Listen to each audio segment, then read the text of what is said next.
Hi everyone, and welcome back to Stellar HFY. First of all, I need to say thank you. Seriously. The engagement on our recent military sci-fi stories has been absolutely phenomenal. Your comments, your theories, your debates about tactical doctrine, this is exactly the kind of community that makes these stories worth telling.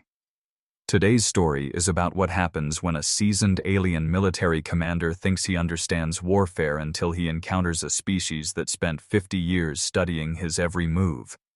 So grab your favorite drink and settle in. Let's begin.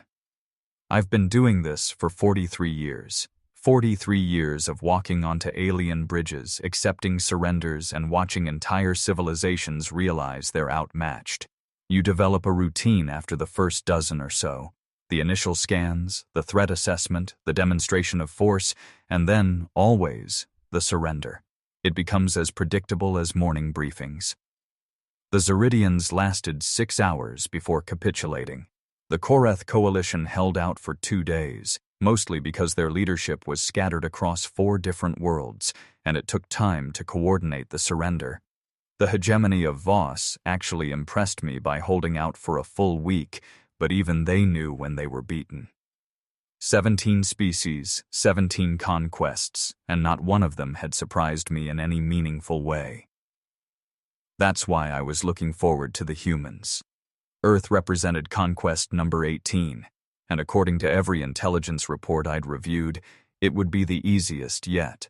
A single world, no interstellar empire, technology that lagged behind ours by at least 2 centuries. Their largest warships were kinetic-based destroyers that couldn't even generate basic energy shields. They used chemical propulsion for the love of the void. Chemical propulsion in an age of quantum drives and gravitometric manipulation, but as I sat in my command chair aboard the Dominion flagship Eternal Sovereignty, reviewing the tactical files one more time, something nagged at me. The intelligence reports were thorough, 50 years of long-range observation, detailed analysis of their industrial capacity, comprehensive breakdowns of their military assets. Too thorough, perhaps, too detailed for a species we'd supposedly been ignoring until now. "Commander," my tactical officer Vorthok called from his station, "long-range sensors are detecting unusual activity in the outer system." I pulled up the display on my personal screen. The asteroid belt was lit up like a festival day. Massive industrial operations scattered throughout the rock field. Mining, according to our analysts. Humans had been strip mining their asteroid belt for decades, building what appeared to be the most extensive resource extraction network any single world species had ever constructed. "How extensive?" I asked. Vorthok manipulated his controls, overlaying our intelligence data with current sensor readings. "Commander, they've hollowed out approximately 40% of the larger asteroids, industrial facilities, processing plants, habitation modules. It's impressive, actually, for a primitive species." Impressive wasn't the word I would have chosen. Suspicious was more accurate. No species devoted this much infrastructure to asteroid mining unless they were preparing for something. But preparing for what? According to our intelligence, they had no enemies. No territorial disputes with neighboring systems. They were isolated, alone, and should have been focused on planetary development, not industrial expansion in deep space. "Signal the fleet," I ordered. "Standard approach formation. Begin the intimidation protocol." The intimidation protocol was simple and effective.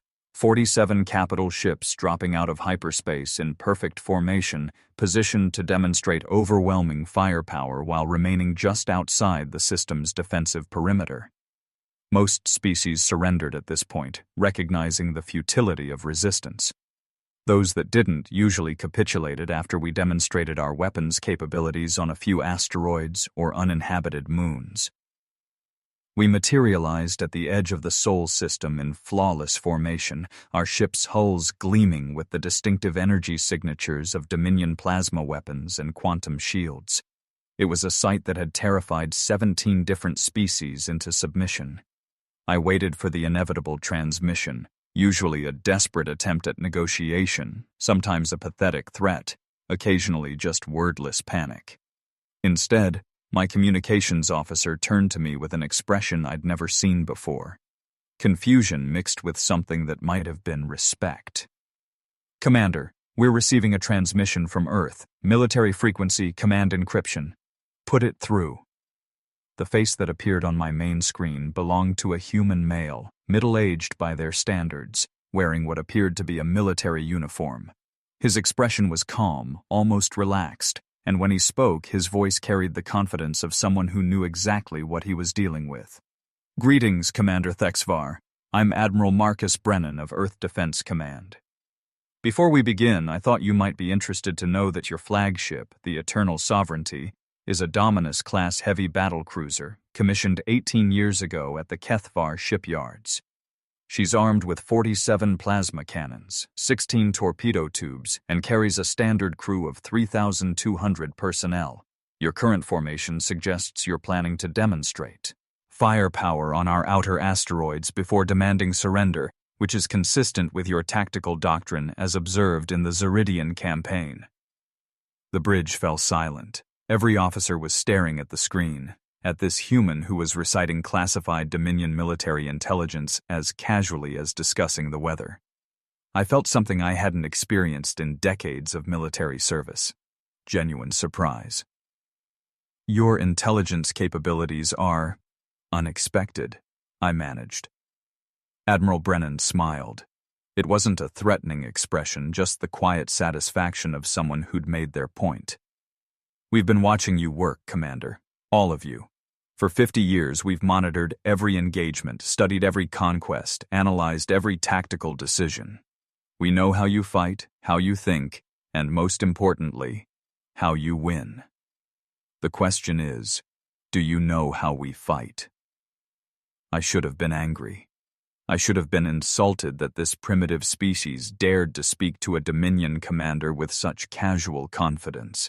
Instead, I found myself genuinely curious.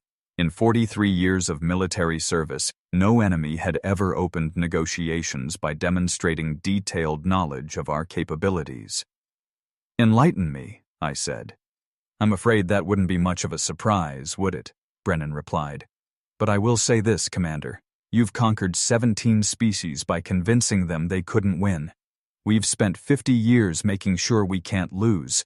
There's a difference." The transmission ended, leaving my bridge in stunned silence.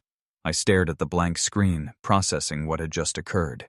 In less than 5 minutes, this human had demonstrated intelligence capabilities that should have been impossible for a single-world species, revealed detailed knowledge of classified military information, and issued what could only be described as a polite threat.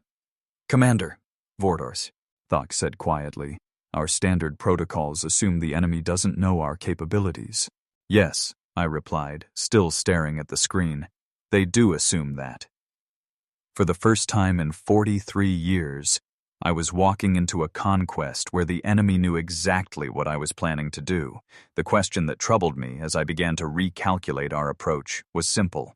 If they knew what we were planning, what had they been planning in return?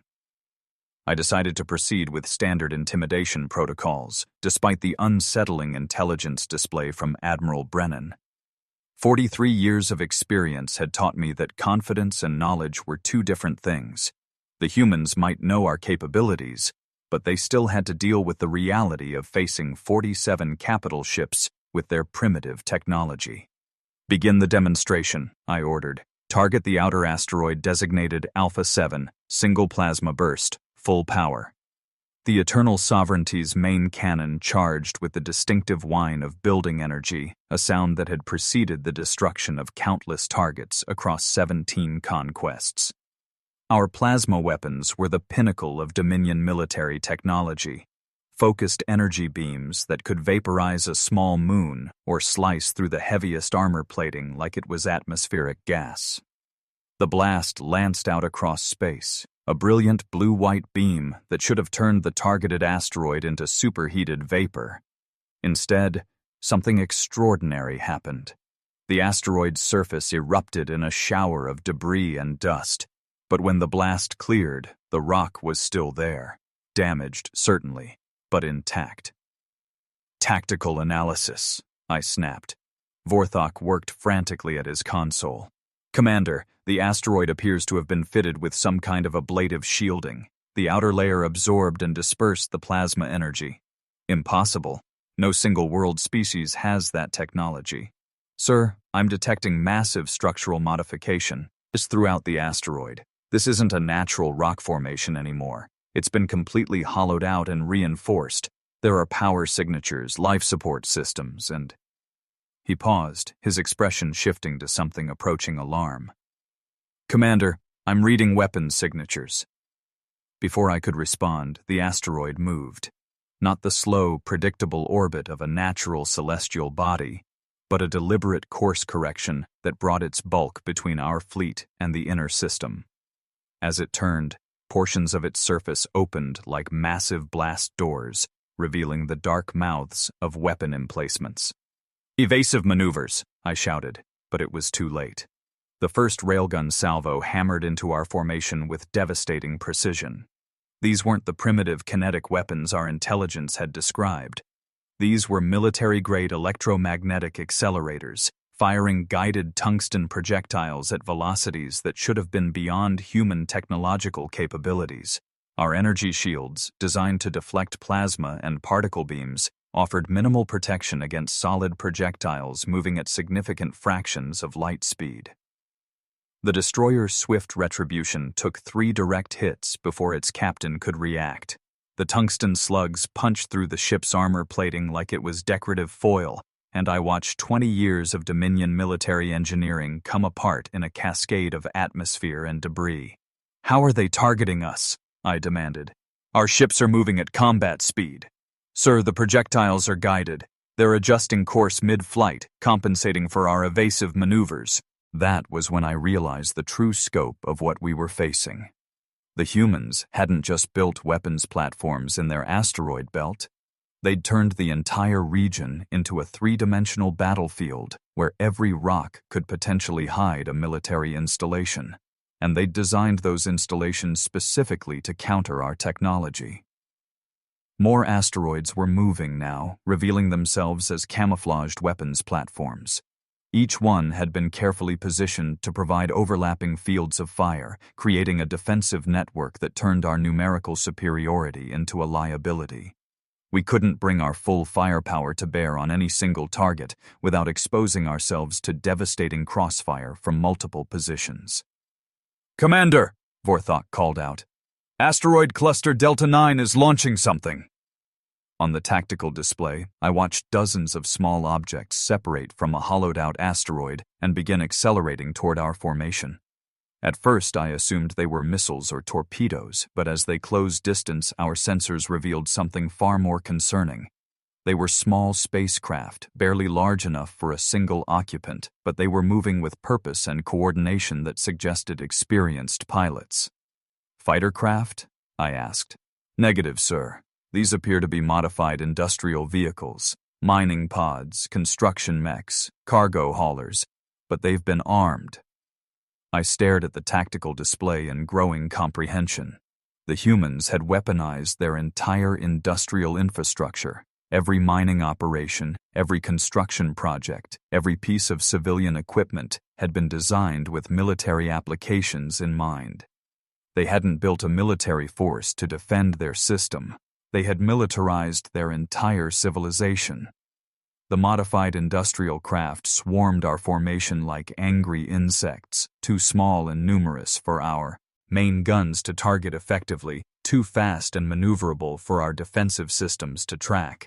They carried weapons that seemed improvised but devastatingly effective, mining charges converted into ship-killing explosives, industrial cutting tools modified into precision military hardware, construction equipment repurposed as boarding apparatus. "Sir, the cruiser Dominant Will is reporting boarders." I watched in fascination and growing alarm as human engineers in modified spacesuits used industrial cutting equipment to breach our hull integrity, then deployed what appeared to be construction robots to disable critical systems from the inside. They weren't trying to capture our ships, they were systematically crippling them, turning our most advanced military vessels into floating debris. All ships, emergency withdrawal to grid coordinate 77 Alpha, I ordered. But as our fleet began to regroup at what should have been a safe distance, I realized the humans had anticipated this move as well. The asteroids were still moving, still adjusting their positions to maintain optimal firing solutions.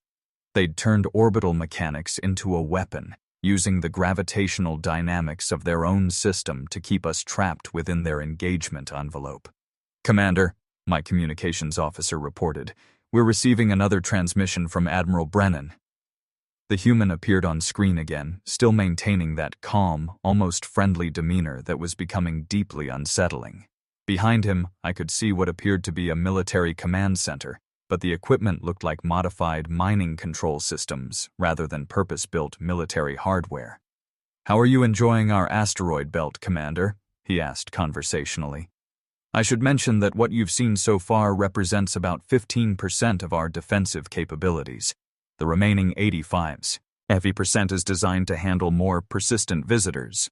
You've turned your entire civilian infrastructure into a military installation," I said, not bothering to hide my amazement. "Not quite," Brennan replied. "We've designed our civilian infrastructure to be convertible to military use when necessary. Every mining platform can become a weapons platform. Every industrial facility can manufacture military equipment. Every civilian transport can carry military cargo. It's what happens when you have 50 years to prepare and a very clear understanding of what you're preparing for." The transmission ended, leaving me to contemplate a tactical situation unlike anything I'd encountered in 4 decades of military service. The humans hadn't tried to match our technology, they'd built around it, creating a defensive network that turned our advantages into disadvantages and our standard tactics into predictable vulnerabilities. I was beginning to understand that this wouldn't be conquest number 18. This was something entirely different, and I wasn't sure I had the experience to handle it. After losing 6 ships to the asteroid belt defenses, I made what seemed like the only logical tactical decision available. We couldn't fight a prolonged engagement against an enemy that had turned an entire stellar region into a weapons platform. Every minute we spent in the outer system meant more casualties, more irreplaceable Dominion vessels destroyed by what amounted to glorified mining equipment. "All ships, emergency course correction," I ordered. "We're bypassing the outer defenses and proceeding directly to Earth. Maximum burn, formation Delta 7. The plan was sound according to every tactical manual I'd ever studied. When faced with layered defenses, punch through to the core objective and force the enemy to negotiate from a position of weakness. Most species would surrender rather than watch their homeworld face orbital bombardment. It had worked 17 times before. My tactical officer Vorthok looked uncertain. "Commander, leaving the asteroid defenses behind us means they can attack our rear formations." "Let them," I replied. "Those platforms are stationary. Once we're past their engagement range, they become irrelevant. Our real objective is Earth itself." The human homeworld grew larger on our screens as we accelerated past the orbit of their 4th planet. From this distance, Earth looked exactly like what our intelligence reports had described, a single world with modest orbital infrastructure, a few space stations, some communication satellites. No massive defense platforms, no orbital weapon systems, no sign of the industrial militarization we'd encountered in the asteroid belt. "Scan for defensive installations," I ordered. "Negative contacts, sir," reported my sensor operator. "Minimal orbital presence, a few civilian stations, some communication arrays, but nothing that registers as military hardware." Relief flooded through me. This was more like what I expected from a primitive species. They'd concentrated their defenses in the outer system, leaving their homeworld vulnerable. Once we demonstrated our ability to bombard Earth itself, Admiral Brennan would have no choice but to surrender. "Prepare for orbital bombardment demonstration," I commanded. "Target their largest city, but keep the power setting low. We want to send a message, not commit genocide." That's when everything went wrong. The space around Earth suddenly exploded with activity. What had appeared to be empty space began filling with ships, dozens of them appearing from nowhere like they'd been invisible just moments before. But these weren't the sleek military vessels I expected to see. They were industrial ships, cargo haulers, mining vessels, construction platforms, an entire fleet of civilian craft. Thus, it had somehow been hiding behind what must have been sophisticated holographic camouflage. "Where did they come from?" I shouted. "Sir, they were concealed behind Luna. Some kind of advanced stealth system, possibly holographic projection combined with heat dampening. Our sensors read them as background radiation until they began moving." I stared at the tactical display in growing horror as I realized what the humans had done. They'd made us think Earth was defenseless, drawing us into a trap while their real defensive fleet waited in ambush. But this wasn't a fleet in any conventional sense. Every ship on my screen was clearly converted civilian equipment, bulk freighters, asteroid miners, orbital construction platforms, even what appeared to be garbage haulers. "Sir, those ships are accelerating directly toward us. No weapon signatures, but they're not responding to communications." "Evasive maneuvers," I ordered, but something about the approaching ships troubled me. They weren't moving like military vessels attempting to engage us in combat. They were moving like guided missiles, each one locked onto a specific target in our formation. The first converted freighter slammed into the destroyer inexorable justice at ramming speed. But this wasn't a desperate suicide attack. It was a precisely calculated strike. The freighter's hull had been packed with shaped charges that detonated at the moment of impact, focusing the explosive force to punch through our destroyer's armor plating and detonate inside the ship's reactor core. The entire engagement lasted less than 30 seconds, and when it was over, we'd lost a 20-year-old military vessel to what had been a civilian cargo ship. "They're ramming us," Vorthok called out unnecessarily. But it wasn't random ramming. Each converted civilian vessel was targeting specific ships in our formation, using precise navigation to strike critical systems while maximizing damage to our fleet. These were guided missiles with human crews piloted by volunteers who had turned themselves into weapons. More impacts followed in rapid succession. A mining vessel loaded with industrial explosives took out our cruiser Dominant Fury. An orbital construction platform, its hull packed with nuclear charges, crippled our battleship Eternal Dominance. Each attack was a trade, one converted civilian ship for one irreplaceable Dominion military vessel. "Sir, this is unsustainable," Vorthok reported with barely controlled panic. "They're trading civilian craft for our military assets. At this rate, we'll lose the entire fleet." That's when the true horror of the situation became clear to me. The humans had solved the fundamental problem facing any technologically inferior species: how to fight an enemy with better ships, better weapons, and better training. They'd solved it by changing the economics of warfare itself. Every ship they were throwing at us could be built in their industrial facilities within months, crewed by volunteers, and equipped with readily available mining explosives or construction tools converted to military use.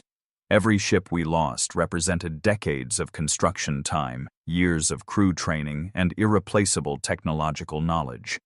"Commander, we're receiving multiple distress signals from the rear formations," my communications officer reported. "The asteroid platforms have begun long-range bombardment of our trailing ships." I turned to see the tactical display showing our retreat route cut off by precisely coordinated railgun fire from the asteroid belt. The humans had timed everything perfectly. They'd drawn us into a trap between their converted civilian fleet and their outer system defenses, creating a kill zone where every advantage we possessed became a liability. "They planned this," I said, more to myself than to my crew. "Every step of it. They knew we'd try to bypass their outer defenses. They knew we'd head directly for Earth. They've been planning this engagement for 50 years. More converted civilian ships were accelerating toward us, each one a guided missile with a human crew willing to die to destroy a Dominion vessel. I watched a modified garbage hauler take out our cruiser's supreme authority and realized we weren't fighting a military engagement anymore. We were trapped in an economic calculation where the humans could afford to lose 100 ships for every one of ours they destroyed. For the first time in 43 years of military service, I was facing the possibility of total defeat. Not because the enemy had better technology or superior tactics, but because they'd found a way to make victory too expensive for us to achieve. More converted civilian ships were accelerating toward us, each one a guided missile with a human crew willing to die to destroy a Dominion vessel. I watched a modified garbage hauler take out our cruiser's supreme authority and realized we weren't fighting a military engagement anymore. We were trapped in an economic calculation where the humans could afford to lose 100 ships for every one of ours they destroyed. For the first time in 43 years of military service, I was facing the possibility of total defeat. Not because the enemy had better technology or superior tactics, but because they'd found a way to make victory too expensive for us to achieve. The mention of the Kethmore sent a chill through me. The Dominion had been tracking that particular threat for the past decade, but our intelligence suggested we had at least another 20 years before they reached our borders. If the humans had better information. What do you know about the Kethmore? More than you do, apparently. They've already conquered the hegemony of Voss. That was impossible. The Voss hegemony was one of my previous conquests, located 3 sectors away from known Kethmore space. If they'd already fallen, it meant the Kethmore expansion was proceeding far faster than our intelligence had indicated. That's not possible. Our latest reports show— Your latest reports are 18 months out of date, Brennan interrupted. The Kethmore have developed some kind of communication jamming technology that's preventing accurate intelligence gathering. But we've been tracking their expansion through indirect methods: refugee ship movements, disrupted trade routes, stellar emissions from orbital bombardments. They're moving faster than anyone realized. I processed this information while watching my tactical display show another converted human freighter preparing to ram one of my remaining cruisers. The humans could destroy my entire fleet, but instead they were offering me intelligence about a threat that could potentially destroy the entire Dominion. Why should I believe you? Because, Commander, we're not your real enemy. We never were. The Kethmore are expanding toward both of our territories. In approximately 7 years, they'll reach the outer edges of your space. In 12 years, they'll reach ours.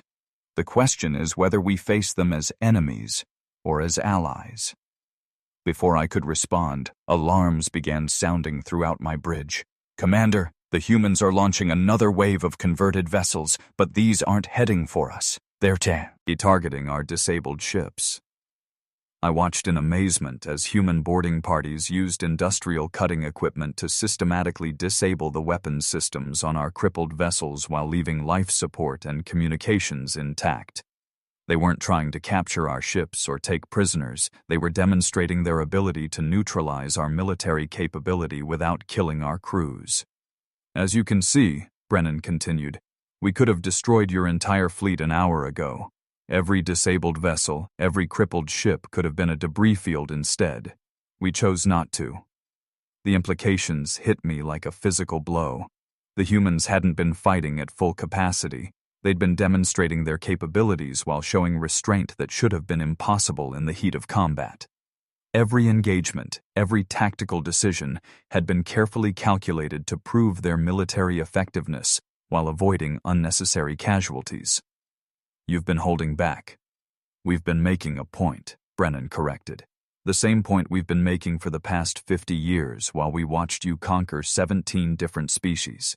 Superior technology doesn't guarantee victory if your enemy is willing to pay a higher price than you are.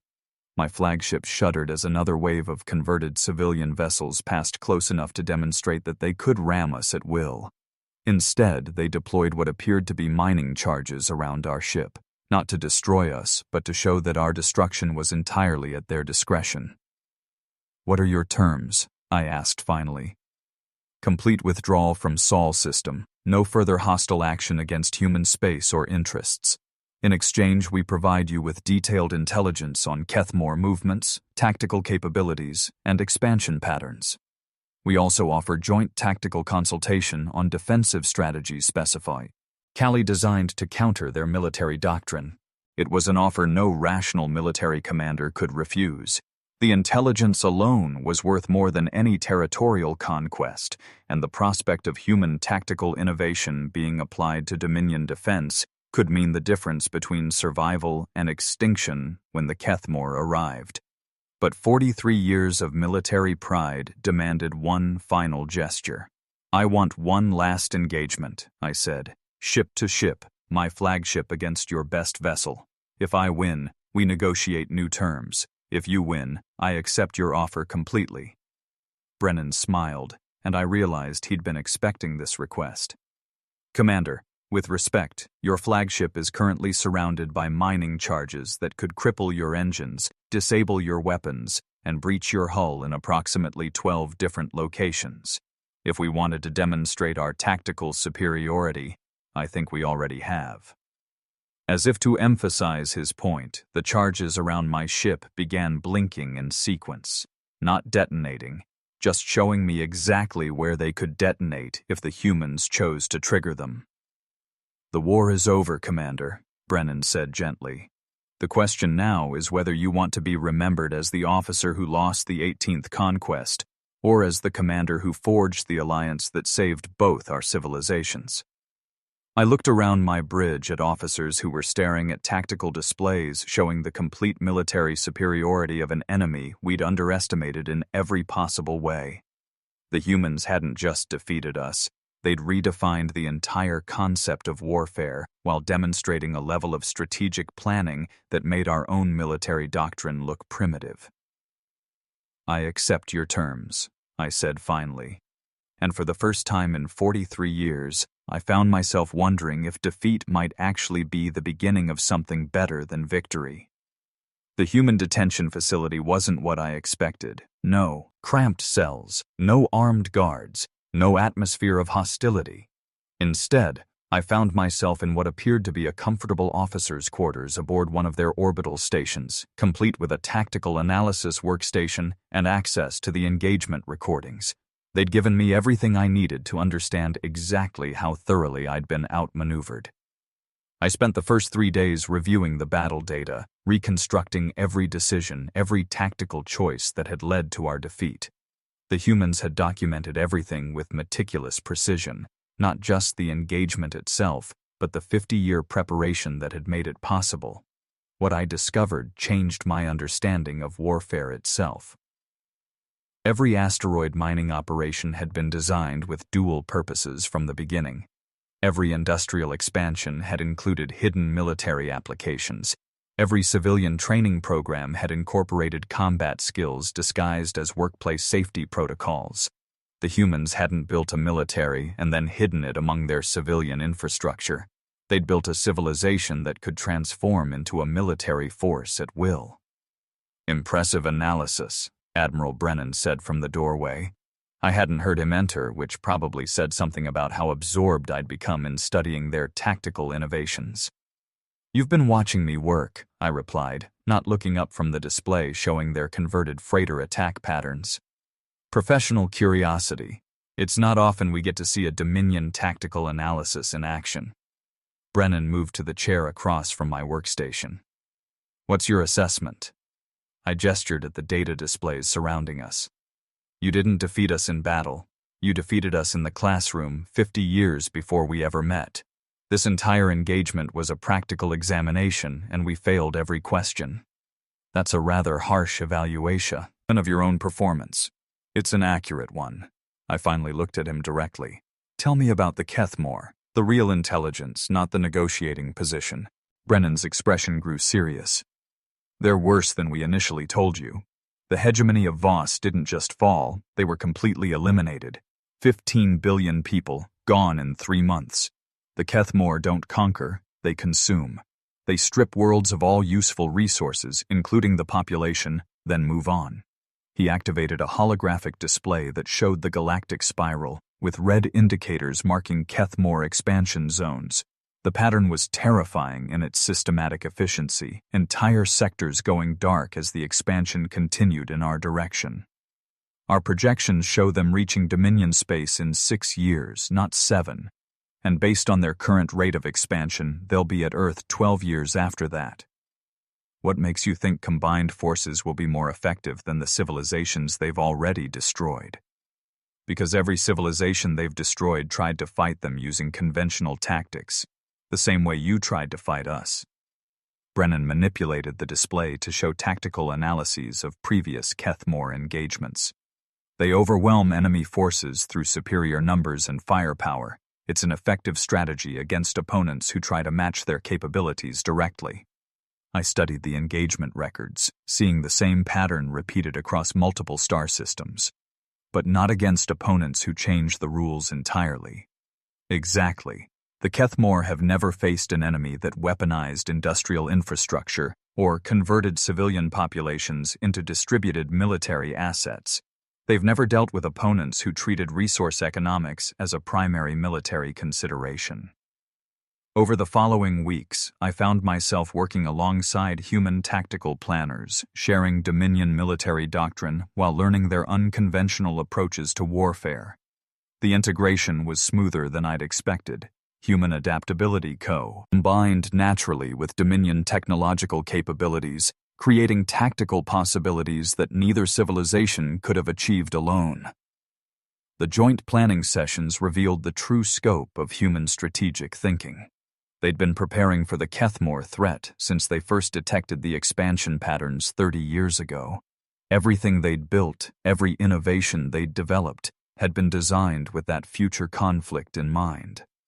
We couldn't match Dominion technology, Brennan explained during one late-night strategy session, so we focused on developing tactics that would be effective regardless of technological disparities.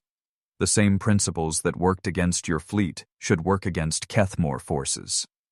My report to Dominion High Command was the most difficult document I'd ever written. Explaining our defeat required acknowledging that our fundamental assumptions about warfare were flawed. Recommending alliance with a species that had just humiliated our finest fleet required setting aside 43 years of military pride. But the response from High Command surprised me.